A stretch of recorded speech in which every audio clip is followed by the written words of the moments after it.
Giggles Podcast.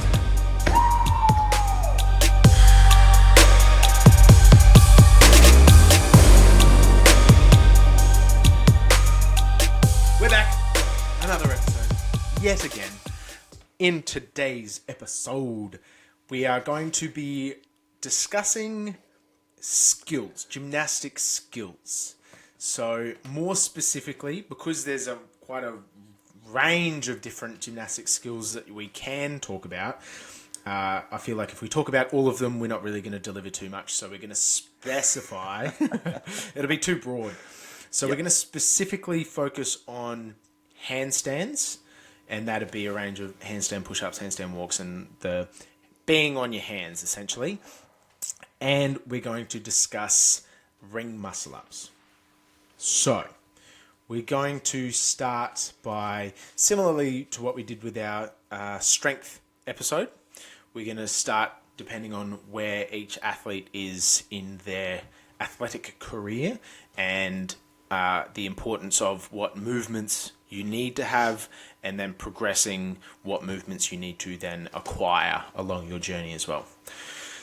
So we'll start again with the everyday athlete. And then we'll build from there, I guess. Yeah. So for those of you who don't know, this guy can pretty much run on his hands. So if you're going to take any tips from someone to be able to do handstand skills, I think we've got the right guy on today's episode. Our guest, today's guest is Jono. No. I do like a handstand. I want to point this out very, very early, as in basically the first thing I say, is that I hope everyone comes away with a fact that gymnastics, and sorry gymnasts, but gymnastics is just playing. You were just playing, like you were being a kid again when you're on the oval practicing cartwheels and roly-polies and or you do little gymnastics or jungle gym and all that stuff. And I think as adults, we need to play more, because that's why you're getting old, because you don't play. That's where the fun is. Yeah. So, so we'll discuss that. Obviously, the ring muscle-ups will come up later on, because I don't think everyday athletes or beginners should or need to or would have ring muscle-ups, unless you come from quite an elite gymnastics background. It's always something to aspire to. It is, because it's personally, a cool skill. Not what got me into CrossFit, but one of the things that was on my very, very high on my to-do list when I started CrossFit was to get muscle-ups, bar muscle-ups. That was my goal. I was like, I want to get 5 bar muscle-ups by X date. I did have some training experience before I started CrossFit. So I was in the gym and I was lifting weights and I was doing that sort of stuff beforehand. So I wouldn't say that I was quite at a beginner level when I'd started CrossFit, because I'd had training experience. But having something to work towards and having something to aspire to was extremely beneficial in my early CrossFit journey. Nice. Did you start your CrossFit journey with the intention of competing though? No. I didn't even know. No? I didn't even know you could compete in CrossFit. Wow. No idea. I literally didn't walk into a CrossFit gym until I found out that you could compete. Yeah, right. No, yeah. So I was playing rugby and I saw the Tough Mudder. Yep. So like the obstacle course race, and I was like, oh man, doing normal gym stuff isn't going to get me fit enough to do that. I want to do CrossFit. And I don't even know where I saw it, but all I remember was that they were doing sled pushes, tire flips, and like rope climbs and stuff. And I was like, that looks so gangster. Yes. That's like raw dog in CrossFit. That's raw dog. Yeah. So I remember seeing that and I was like, that looks fucking awesome. Get me, like, I want in. I'm signed up. Let's do it. And then it wasn't till a while later that I got roped into a competition. I was like, competition? Like, what do you mean? Like, what's this? And it was, they had a stage 1, and then if you were fit enough, you went to stage 2, which was at the Fitness Expo in Perth. Did you do that? Yeah, so I qualified. Mate, we're about to ramble so much. Yeah, I know. I didn't think we were going here. No. But yeah, so the first comp that I ever did was it was 90 seconds max reps on different movements. And we were there at the same time. Did we'll you talk do it? about this later. Man, oh yeah, Did you we're not going to talk about this qualify? later. I did. If you didn't, I was did. going to say, if you didn't qualify. We'll talk about this later, not now. Okay. I'm being cut Sorry. off. You have to be. All right, so back to gymnastics. Sorry. Yeah. So KPow achieved his goal, and now he can officially do 6 bar muscle ups unbroken, and he hasn't gotten better since. But so gymnastics, I think, is a really good way to just like enjoy fitness. I think it's a way to express your fitness as well. And I think it's something that while you don't need to have handstand walks in a competitive scene or a level, while you do need that and you don't need it if you're not competing, it's really fun to like try. Yeah. Really fun. Fun to push the boundaries. And that's kind of what CrossFit teaches. Like it teaches you to play around with different skills and that's what CrossFit is essentially. Now, if we're looking at the competitive side of things, everyday athletes, you guys don't need pretty much anything to do with handstands. I think handstand holds are not very important, but they are a great way to build stability and a proprioception of the body. There's a whole study done with children being upside down and everything, which I don't know if it's relevant to adults, but I believe it could be. It probably should be. When you get to beginner, you'll probably start to see more like supports and everything like that. Possibly, I think I've seen one beginner competition where your knees are on the edge of the box, hands are on the ground, and you're doing box-assisted handstand push-ups. And that's probably the greatest exposure you'll see there. When you get to intermediate, it's probably going to be looking at like handstand push-ups back against the wall, kipping. And even then, that would be fairly rare for a lot of intermediates competitions. But I would assume... it needs to be like lower rep. Yeah. It's not going to be high volume. Yeah. I would assume, though, that most intermediate athletes, when you're getting to that middle to upper level of that range, you probably have them just because you know where you're going, so you're going to know you need them. And when you get to RX, that's when we start to see like the basics of handstand walks, kipping and strict handstand push-ups, and now wall-facing handstand push-ups. Which suck. I don't like them. You're going to love them getting soon. better. I'm getting better. You could do 7. And then when we get to the elite, so I would say elite is the upper end of quarterfinals, borderline semis, if not at semifinals, where you got handstand walks over ramps, stairs, pirouettes, freestanding handstand push-ups, all that stuff. So it quite exponentially gets more and more aggressive quite quickly. Yeah, so it's you kind of go like... from the basics, and it's fucking everything. Yeah. I would say, just to add on to your like everyday athlete, I personally don't see the need for handstand push-ups because just the risk to reward, if you're only there as like a health and wellness perspective, putting that sort of stress through your neck, you can get the same sort of stimulus from doing strict presses and other variations of a pressing movement, but the fundamentals of handstand holds are going to build that strength and that stability and all of those other components as well. So your basic handstand holds and your like the basic gymnastic stuff is still extremely beneficial and I think should be utilized in an everyday athlete as well, but maybe not the handstand push-ups per se. Yeah. I don't think there's a real big need if you're looking for general health to slam your cervical spine and part of your thoracic spine. If you can do it, then there's nothing against it. But if you don't have that skill and you don't necessarily need that skill, then I don't see it as a necessary thing to develop. Yeah. It's cool to have, but... Oh, it's super fun to play. But I don't know if it's a necessary thing for the everyday athlete. Yeah. So we thought we'd cover some ways of like developing the skills of it. And I'm sorry if you're going to find this quite boring to some people, but the basics, unfortunately, are boring, and the basics, fortunately, are very effective. So get better at them. As an example, I've done tests where I've done my max distance unbroken handstand walk, and then I've done a max handstand hold. Now, obviously, you need the skill for for the handstand walk, but you need the endurance for both the hold and the handstand walk. And the time, regardless of the distance, the time I spent upside down in my handstand walk was nearly to the second exactly the same as my handstand hold was, and that was against a wall. Yeah, right. Not freestanding, just so we got that clear. So the endurance... Yeah, I know. And my old teammates, they'd be laughing if they were like, but you can only handstand hold for like 30 seconds on a good day. So shush. That's still good. No, but I'm lucky to get 7. No, that's on a good day. Yeah. That's like what you post up on Instagram and stuff, good day. So the endurance in the shoulders of holding obviously has a huge, from what I found out by doing that, was a huge carryover, that if I can hold for this long, then I can obviously walk for that long because I've already got the skill. It's not a skill issue for me. It was the fact that I was about to crumble onto my face. It's an endurance and stamina issue. Yeah, and that's a really easy way to build it risk-free. It's just kick upside down and hold. Yeah. And just blow your head up with blood pooling. Only thing is it's boring. That's not fun to put on Instagram. Yeah, Why would I do that? Facts.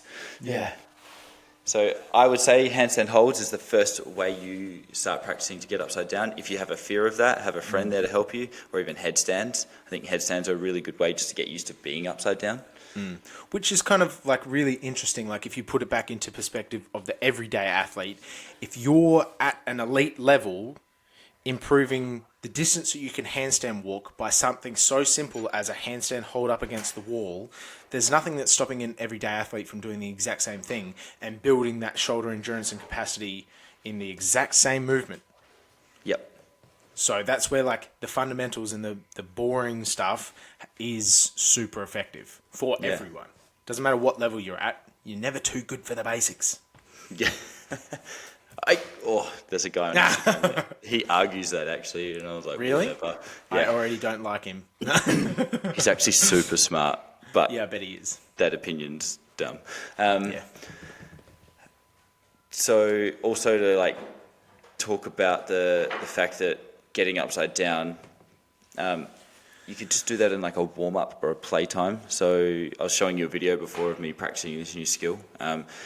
And I just did that because I was like, hey, I've got 10 minutes left of my window that I wanted to train. I'm going to kick upside down and practice this new skill that I wanted to try. Usually before snatching, I like to do handstand stuff just to really switch on the stabilizers in the shoulders. And that's a warm up. So it's an easy entry as well that you can just kick upside down and get your shoulders warm if you're going into snatching or pressing or anything like that. And it doesn't have a lot of fatigue carryover to the rest of what you're doing. Yeah. Unless you spend an hour doing it, but then it doesn't become fun. Yeah. It's no longer a warm-up. Yeah, if you do it for an hour. Just being dumb. But it just goes to show how easily you can put those little things into your training. Yeah. So if you're doing 2 to 3 minutes, exaggerate it, 5 minutes worth of handstand stuff before you snatch and before you press, if you do that twice a week, every week for 3 months, you're going to notice a big difference in your shoulder stamina and your shoulder endurance when it comes to handstand walking or just being upside down. Yeah. So actually, small change. This will, and then we'll move on from the holds, is good old Ellen Arding, 2 times Masters Games champion. And even that doesn't outshine how nice of a person she is. So, and she could probably still whoop us in 90% of, if not 99% of everything. It was super humbling working out with her. It was super humbling to see how much of the pain cave you didn't go into in comparison to where she went. Oh, yeah. Ooh, that's something dark. that we can discuss in another episode.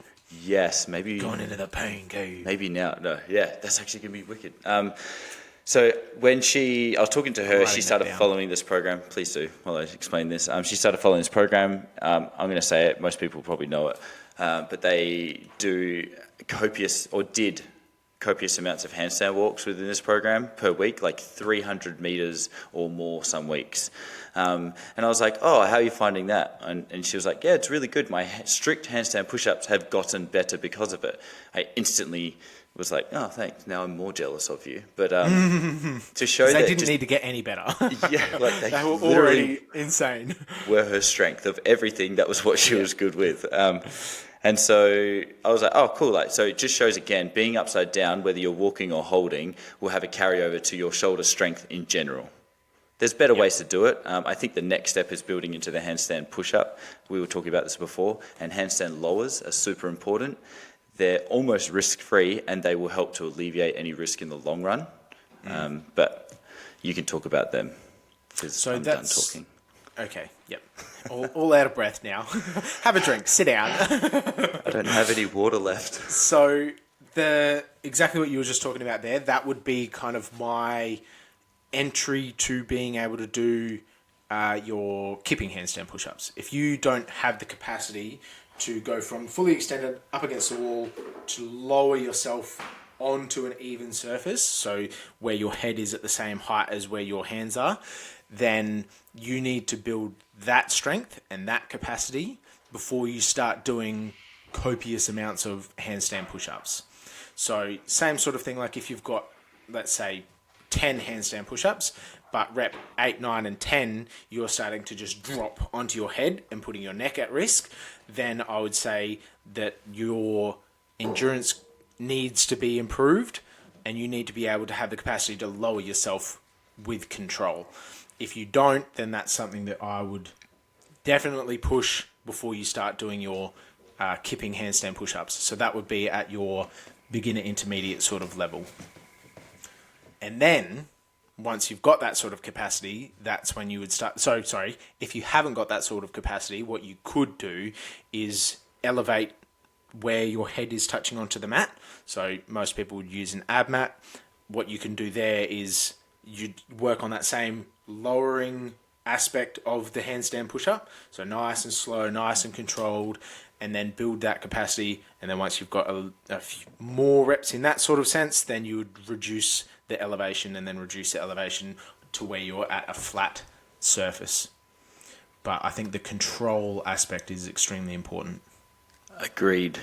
Again, this can be something you can put in to warming up. I find people will warm up really, really, really well. I'm guilty of this as well, for like snatches and clean and jerks.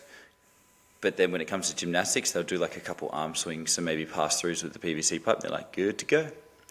And so you could do holds and you can do lowers, whether you're at an elite level or not. And if you do a 10-second lower, even to a deficit if you have to, you will be switching on every single stabilizer muscle. And the better your downward phase is of a movement, the more stable and powerful you can have for your upward phase. A classic example of that is that if you just bottom out and just drop into an overhead squat, you're probably going to lose position and your upward phase is going to be a lot harder. If you can come down controlled and fast up, it's going to be a lot better. Now that's really good as well for when you get into like handstand push-ups. It's more controlled. You want the upward phase to be a bit faster. When you get better and better and you're in the competition scenario, you're going to ride that line pretty precisely, but your goal is different, I would say, within a competition setting. I would say that we're talking more specifically with training anyway. So we're not putting in this context of competing. We're looking at your Monday to Friday, Saturday if you're doing the Saturdays as well, but your training days, not the competition. The other thing that I'd like to add into that 10-second lower, for example, what you're also going to highlight in that, if there is any deficiencies, you're going to highlight the absolute shit out of them in that slow controlled phase. So if you go from fully extended and you can control to 2/3 of the way down and then everything just shuts off, you know that there's a missing link within your pressing capacity.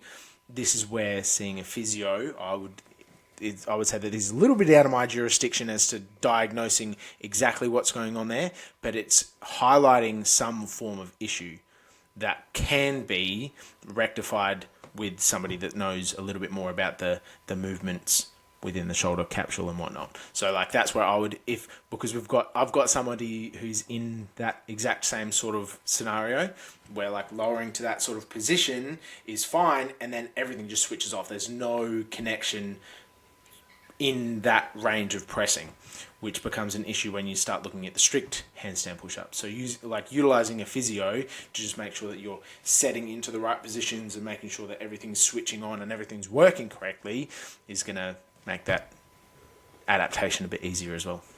I'm just going to come out and say, though, make sure you see a physio that actually has experience with this. Because others will be like, you shouldn't be going upside down at all. CrossFit physios. Oh, they'd be the best. They are. Yeah. There are some. Probably more so now.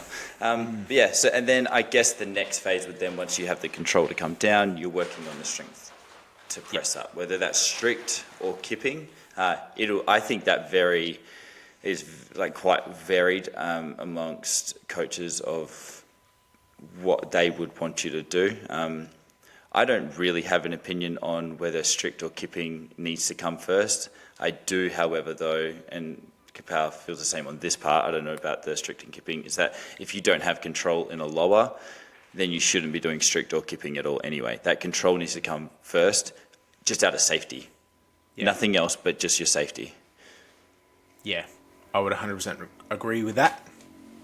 And then, cool. So when you're progressing, so you've got your kipping handstand push-ups, and then you're progressing into your strict handstand push-ups.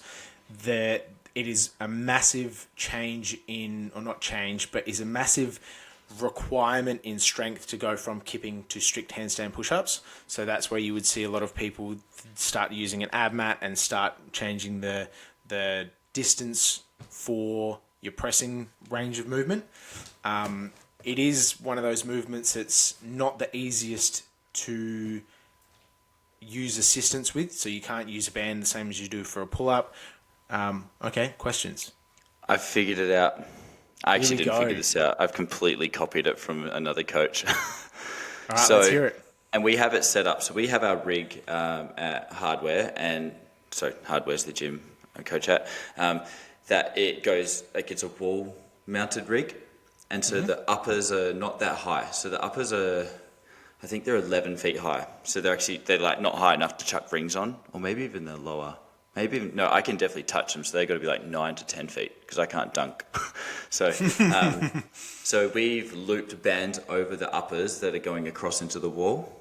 And then we've got weight belts, chuck the change through the weight belts, and then we pull it around you at a certain front or back, depending if you're doing it. Now, this usually helps for wall facing more, and then you can kick up, and it's like a handstand push-up band assisted. Nice. Super awkward to get into. I don't love doing it within Metcons for our members, but for example, we had one girl, she was pretty close. She's been working fairly hard on it anyway, and she's a hard worker. She spent like 3 weeks only doing this version of it, and now she's like doing strict handstand push-ups to just the ab mat. Yeah. And she'll probably always do that because, I think that's phenomenal, just doing it to the ab mat. I don't see a reason to have to do it to the same surface unless there's a standard you want to meet. But we're talking about training. So there is a way. It's awkward. Kind of looks like a 50 Shades of Grey setup. But, as you were. Sorry, so it can be I was just excited about that. Yeah. So that's a handy little tip or trick that you could use because there's different ways that you can attack that movement. You can look at it as I want to hit the full range of movement, so that way you're getting that full movement through, and then you're stimulating everything via that mechanism.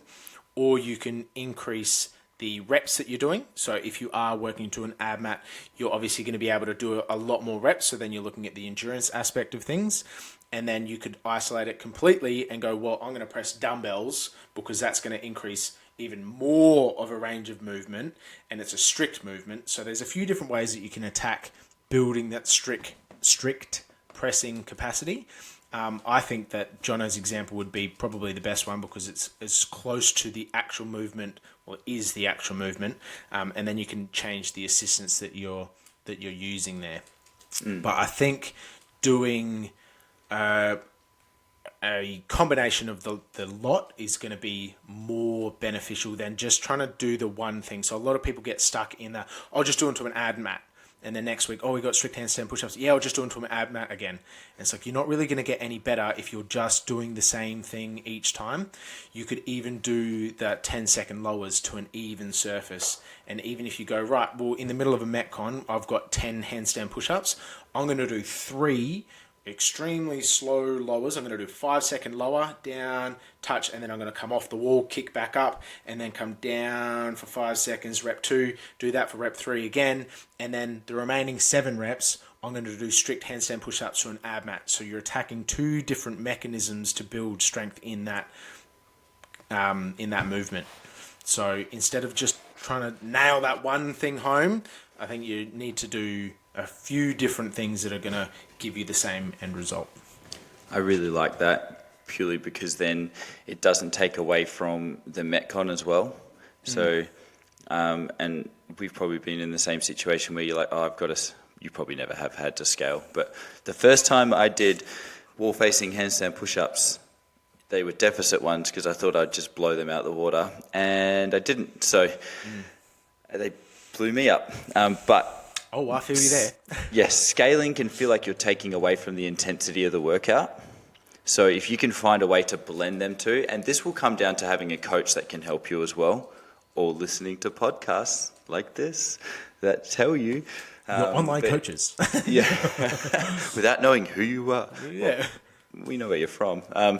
And so you got your lowers, and then you've got your pressing, which KPow's just explained. So that way you're still getting the stimulus of the Metcon, but in 2 to 3 weeks' time, you're going to get the improvement from what you've scaled in that portion as well. And you're kind of like 2 birds, 3 birds, 4 birds with one stone. Like it's great. It's such a good idea.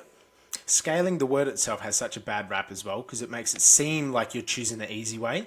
But reality is you can scale something and it could actually be harder. So for example, doing that would be 10 times harder than just doing your 10 strict handstand push-ups to an ab mat. Yeah. That's a scaling option. This is a Matt Fraser idea. No, it's fine. Is that scaling wall balls, particularly for guys, you're still using a 20-pound, scaling it to a 9-foot target, and go 150 unbroken. You'll get them done faster, but the time on attention is a lot more because that ball gets back at you a lot quicker. Yeah, and so I remember ages ago, you and I did this. You sent through like this leg conditioning. It was like 12-foot target wall balls into goblet squats into jumping lunges or something like that. It's like this time last year. And I remember being like, man, these 12-foot wall balls are easier than 10-foot because it like that extra second that ball is in the air, my quads are completely recovering from the previous rep. Yeah. It's like I'm just switching them off. And then Fraser was talking about, I think in his book, he was talking about he used to do 9-foot target as well, just to get that repetition speed out. And he was like, and it would burn. I think it was his book. And I was like, whew. So there, scaling can actually get harder because simple is really hard. That's why the open's really hard. So don't scale if you don't need to. All right. Yeah. Moving on, because I feel like moving on to our handstand skills. Yep. So this is going to be more of Jono's area of expertise. But moving from your RX, so being able to do your strict handstand push-ups, wall-facing handstand push-ups would be in the same sort of realm. Some people find the wall-facing handstand push-ups easier. I'm not one of them, disclaimer. They are so much harder for me. But it's the same. I use the same methodology because you're going to get pressing strength adaptations from a wall facing that are going to carry over into your normal strict handstand push-ups. So being able to do a variation of the two is just going to increase your capacity overall as well. But we'll put them into the same category. We'll put the wall facing and the strict handstand push-ups into the same sort of category. And we'll move on to the skills of like your handstand walks, your handstand ramps, and pirouettes, freestanding handstands. How would we progress these and how would we attack them in our training, Mr. Jono? So again, people are probably not going to like my answer. You just practice and you practice and you practice. How you practice can actually change. So, for example, for handstand walks, the very first thing that I would be starting with is you are kicking up onto a wall and you're doing hand shuffles or shoulder taps, where you're learning to offset. So if I move back and I'm doing my handstand and I'm learning to offset my weight, getting confident. Now, as I do that, then I'm going to start tapping the same shoulder or the opposite shoulder. Never tap your elbow. Don't ever give yourself a jelly arm when you're upside down, because it's funny because you did it to yourself. Not a great ending. So it's always shoulder. Some people tap their hands. I'm not a fan of that as well because it's like an ankle tap, but it's a wrist tap. So if you've ever watched rugby, don't do it. Yeah. So that's the confidence of learning how to shift your weight, and then confidence in your hands. Now, every time it's elbows locked out. No matter what, your skeletal stacking is stronger than muscular strength, because you can't, you can't break it. You can, but you won't with your own body weight. I really hope. I mean, that isn't moving. Yeah. Whoa. Just one knee. Thought I'd get in there before you. I've never said anything like that to you. What? Anyway. But that would be where I would go from. And then my actual favourite one is the two favourites I have for handstand. I'm talking about handstand walking here specifically. Is that you say you kick up with your hand 25 centimetres away from the wall, because that's the standard on the open, that 25 centimetre line. You kick up half a metre from the wall. With your legs almost scorpion-like, sorry gymnasts, but this is just going to help you keep your momentum going forward instead of just kicking back. And you take 1 or 2 steps and then you're at the wall, your feet hit the wall and you're like, sweet. Now get comfortable at half a metre, then get comfortable at a metre, then get comfortable at 1.5 metres. Once you're starting to get like that 2 to 3 metres away from the wall, you can then go to freestanding. And then we have at our gym, we've got the PVC pipes. We'll have one person holding it like this, and the handstander will kick up as if they're kicking to a wall, obviously, and then the other person will catch them with a PVC pipe.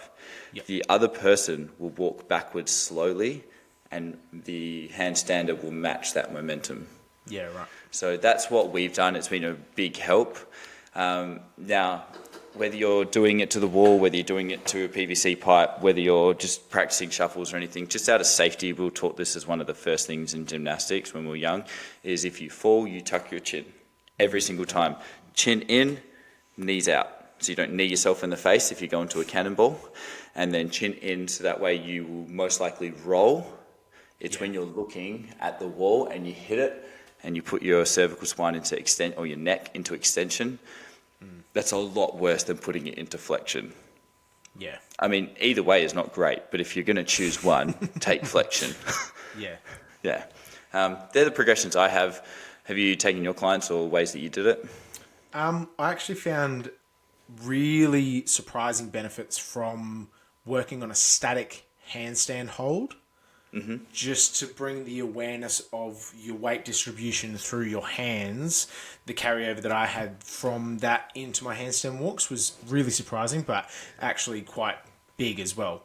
And we're not talking about against a wall, though. You're talking about freestanding, correct? Freestanding, yep. Yes, all right. So I, disclaimer, am terrible at freestanding handstand push-ups. So it's something that I've been working on, want to continue to work on. But I understand how they should look and how they should feel and whatnot. So, but essentially what you're trying to do is you're trying to have 3 points of contact. Should be the base of your heel, the knuckles of your hand, and then the fingertips as well. So you should be able to manipulate where you are in space via your hands. So if you have that awareness and that connection that you can manipulate your freestanding handstand push-up when it comes to moving, because you're not having to control yourself anywhere near as much when you're moving, because the momentum of you're just trying to put your hand out in front. The same as when you're walking. Like you're not having to balance yourself anywhere near as much as you're walking because of your momentum. It's the same with your handstand walk. If you're moving, it's about just making sure that you continue to move in the right movement. So I would argue, I'm probably going to get told that I'm wrong on this, but I would argue that a handstand hold for 20 seconds is going to be harder than a handstand walk for 20 foot.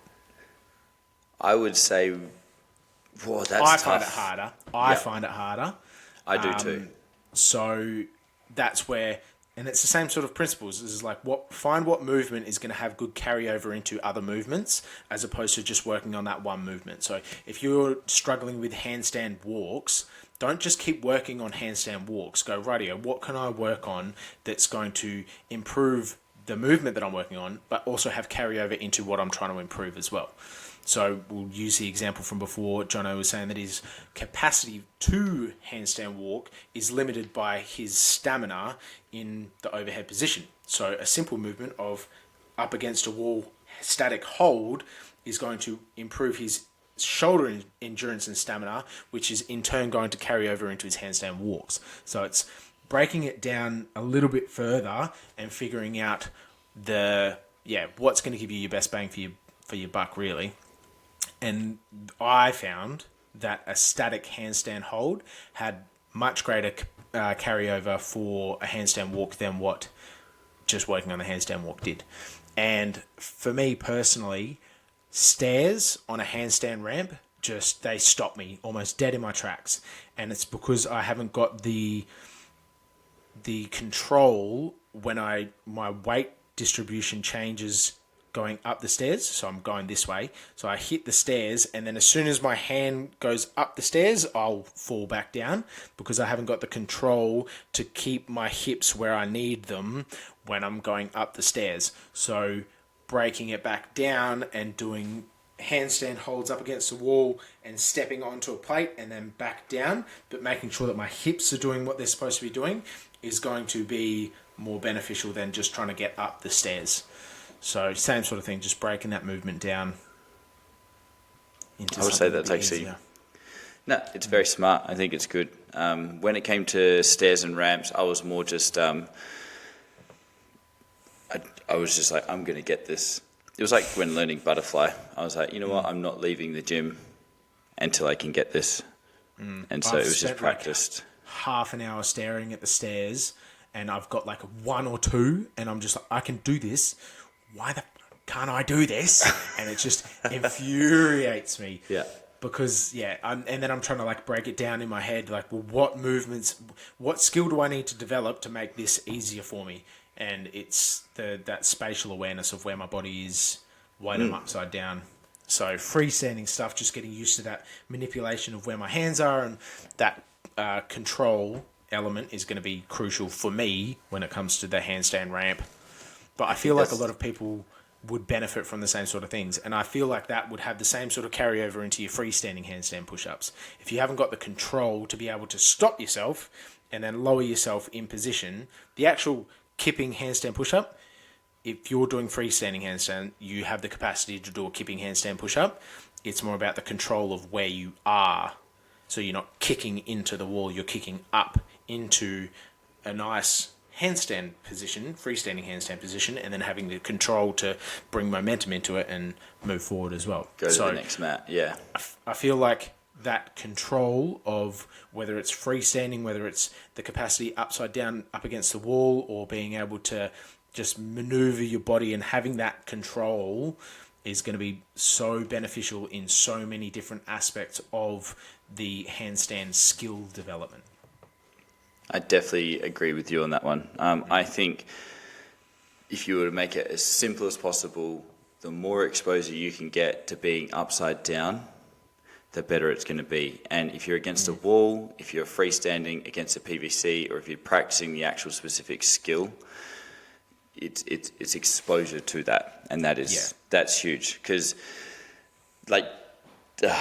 it's so funny when I actually say this, and you actually touched on it before. When you're handstand walking, just like when you're walking or running on your feet, all you're doing is you're tilting your upper body when you're running and walking forward, and your feet are stopping you from slamming into the ground. That's all it is. That's how you dictate your speed. Graceful falling. It's it's continual falling. Yeah. Same thing when I'm going for the ramp and the handstands. I mean, I've learnt now to control. Like if I step back down one step, I can step back up and catch myself and blah, blah, blah. Yeah. But that's just been out of practice. But at the start, literally, I was just like on my hand trying to run at the stairs and then catch myself. And that was it. And so, and Yeah, man, I smashed myself heaps, but Yeah. Probably not the Some people care. safest method, but... no, so don't do it. But if you don't care about yourself, then do it. Or if you've got one of the plush boxes that have got a bit of give in them. We did not have one. We had one that was flaking, and like you'd come away with splinters and stuff. It was good. We've got the wooden one. I've damaged my shins on that a couple of times. It's not fun. But also bringing it back to what we talked about earlier in this episode, because we've rambled on for ages on this one. Those skills that we're talking about developing can be done as like, there's nothing that's stopping the everyday athlete all the way through to the elite level athlete developing these skills. And they have such a good carryover into so many different aspects of the skill of handstand push-ups, handstand walking, handstand pirouettes, like all of them. So everybody can benefit from the basics. And the best way to do it, I find still, and this is why I do love training with people when I actually get the chance, is you just play. Like you are literally just playing. You're doing, like cartwheels help. Like we used to do Weird Wednesdays where we do random movements. That's cool. And it was just fun, just playing around, having fun. Like you get to laugh at each other. Yeah, you might have some stacks and everything, but like you had stacks when you were a kid. Like grow up. Or don't grow up. Or don't grow up and harden up still. Yeah. All right. I think we've touched on it enough. We didn't talk about muscle ups at all in this one, so we'll save that for another episode. Sorry if you were hanging around for the muscle ups. Maybe we should put it at the start. No, we won't. We'll wait till you get to the very end to find out. Apologise. Tune in for another episode. We won't tell you which one. You'll see it in the title. Yeah.